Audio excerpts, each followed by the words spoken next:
Hi, Captain Steve for BoatTEST.com, and today I am on the all-new 360 Outrage from Boston Whaler. This is taking the Outrage line in an all-new direction, maximizing space and functionality. Come on aboard as I do a full test, performance evaluation, and features review. We'll start our tour right here in the cockpit. Plenty of room for moving around. 8 feet 7 inches by 4 feet 2 inches. Of course, it's a Boston Whaler, so we're going to be fishing in it. Padded bolsters all around. Rocket launchers above. Rod holders all around, tow rails, cannonball holders, raw water washdown, fresh water washdown, all of the fishing ingredients are here. I have to appreciate Boston Whaler adding convenient storage for everyone's best friend, the 5-gallon bucket. And let's not forget, we've got a 55-gallon live well, pressurized, there's a bait divider inside, and we've got 2 fish boxes in the deck. They are both macerated. Now we also have versatility in the cockpit area. For example, I can bring up this bolster, pull out the cockpit seat. Notice that we also have a pedestal base for adding a cockpit table that stores underneath this hatch. Boston Whaler calls that point of view storage. And of course, if the sun gets to be too much, we can extend an awning overhead. Boston Whaler put quite a bit of clever thinking into this aft-facing seating area. For example, non-skid steps leading up to the center hatch for the tower. Usually, we're going up those awkward ladders to the side that takes a contortionist. This is much smarter. Next, pull this side pin and pull the seat back. Now we create a working surface. How's that for clever? But if you wanted to instead opt for the summer kitchen and transition away from fishing, this isn't the area that gets sacrificed. You still get this great functionality of the aft-facing seats. This is where the summer kitchen would go. You would lose this 55-gallon live well and the flip-out transom seat, get a grill, a sink, refrigeration, ice maker, and you'll still get a 25-gallon live well.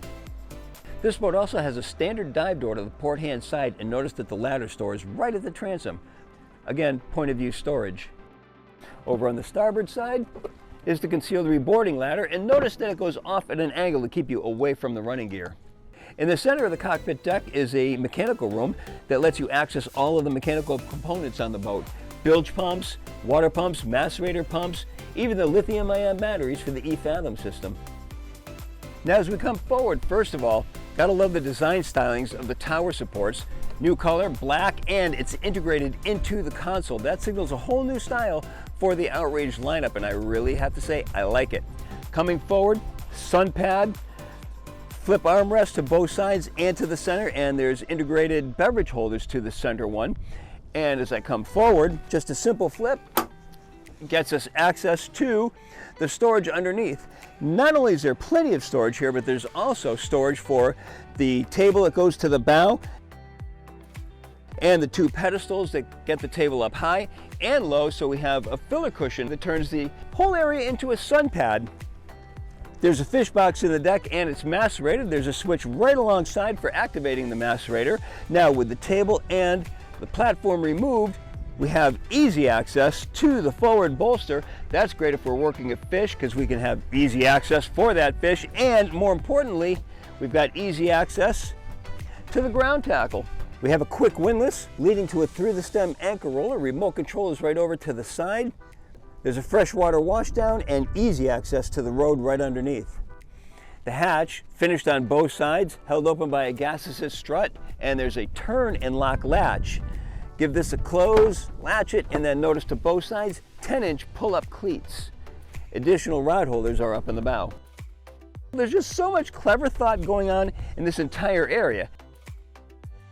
There are recessed areas in the bulwarks that have speakers and connectivity. Notice the rails are recessed instead of on top of the cap rails. Now from here, let's take a look up on top. I've got a remote control spotlight, an open array Simrad antenna, forward-looking infrared, and look at this control station up above. Over on the left is a 12-inch Simrad display. Compass is right in line with the steering wheel. Got the JPO joystick over on the right-hand side, and the latest generation of the DTS, the digital throttle and shift. Lemco trim tabs are just to the left of that. Underneath, there's a clever storage compartment. It's a nice footrest underneath the console. Seat is double wide. Above, there's a stamoid cover supported by the buggy top. Let's go over the helm features from top to bottom. Up above, E-box, Seakeeper gyro panel, Simrad VHF radio. There's a windshield with an electrically actuated vent at the top, speakers underneath the panel, 3-piece windshield, compass right in the middle, and it's in line with the helm. Electrical switches going across the top of the panel, and then 2 glass dash panels. These are from Simrad. And even though we have a glass dash panel, we also have a physical volume knob for the stereo, because simple things need to be done still. Glove box over on the left hand side, also with connectivity, and it's draining at the bottom. Nice touch there. Lemco trim tabs, 3rd generation DTS from Mercury, the digital throttle and shift, and the JPO joystick for the outboards. Climate control vents, nicely placed, and 2 levels of footrests. Now, helm seats, they are adjustable fore and aft, mechanically, not electrically, so they're not going to fail way down the road. And I like that we have a flip down elevated panel that gets us a little bit higher. Nice for us vertically challenged captains who have a little trouble seeing over these larger helms. Notice also that we can enclose this whole area, and we have outriggers. To the starboard side of the helm seats is a refrigerated drawer, and over to the bulwarks, the main electrical panel. Now, for getting into the cabin, Boston Whaler really took a page out of the yachting community and made what is in effect a watertight door, and it's also lockable. But notice it's just a simple latch, and then articulating hinges brings it right to the side of the console, and then in we go. And to close it, just bring it over and it slams shut. Very elegant solution. A lot to like in this compartment. First of all, overhead clearance, 6 feet 4 inches, so plenty of room down here. On the aft bulkhead, Corian counter with a sink recessed into it, with a pull-out sprayer because it's a wet head. Trash receptacle right alongside, and easy to empty the trash. And there's plenty of storage right alongside.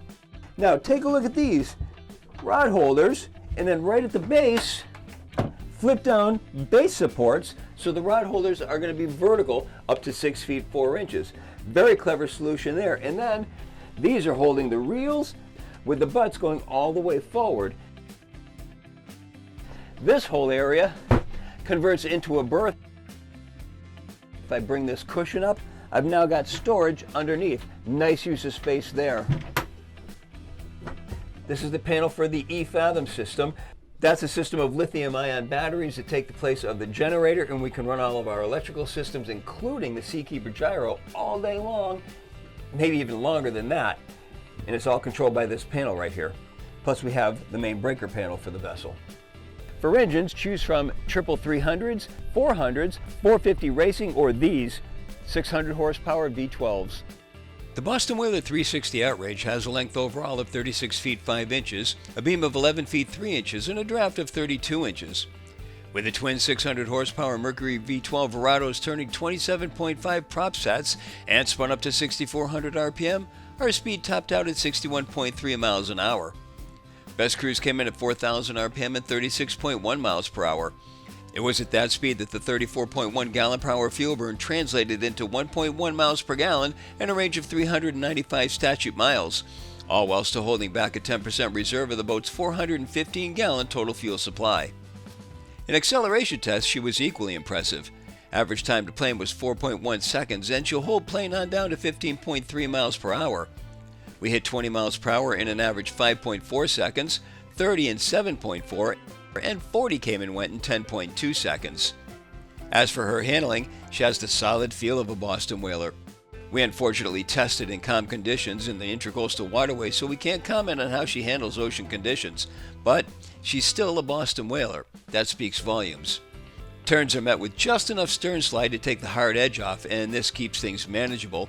And with the tower, the center of gravity is higher, so there's more lean into the turn, but still not an excessive amount. She will drop off speed as she digs her shoulder in, so don't be shy about adding power. I also managed the engine trim manually, so I dropped it during the turns and brought it back up in the straightaways. Putting it to about the low 20s on the trim gauge got her to about where she wanted to be for optimum running angle. There are 3 major boxes that are checked with the 360 Outrage. Technical enhancements, design improvements seen throughout, but most importantly, the ability to take a well-equipped base boat and improve it to the level that makes everyone happy. All of it happening on the 360 Outrage from Boston Whaler. And that's my full features inspection and performance evaluation. For BoatTEST.com, I'm Captain Steve. We'll see you on the water.